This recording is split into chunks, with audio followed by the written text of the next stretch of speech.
অত্যন্ত বিচিত্র এক বিষয়, কিন্তু দেখতে গেলে এই বরদান কি না করতে পারে। এক দরিদ্রকে রাজা বানিয়ে দিতে পারে, একজন দুর্বলকে এই সংসারের সব থেকে শক্তিশালী ব্যক্তি বানিয়ে দিতে পারে। কিন্তু আমরা ভুলে যাই এক অত্যন্ত গুরুত্বপূর্ণ কথা।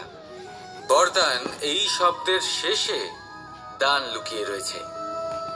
এই দান কথাটা অত্যন্ত গুরুত্বপূর্ণ। আমাদের মনে রাখা উচিত এই বরদান আমরা দানে পেয়েছি, আর তাই তার সম্মান করা উচিত, কখনোই অহংকার করা নয়।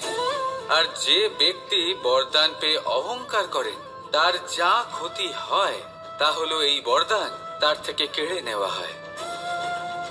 বর অর্থাৎ শ্রেষ্ঠ, অর্থাৎ বরদানের অর্থ হলো একটা শ্রেষ্ঠ দান, এবং তার ব্যবহার যদি আপনি কারোর ক্ষতি করার জন্য করেন তাহলে ক্ষতি শুধুই আপনার হবে। তাহলে এই বরদানের সম্মান করুন, উচিত পথে চলুন, আর উচিত উদ্দেশ্য নিয়ে এর ব্যবহার করুন। সবকিছু ভালোই হবে।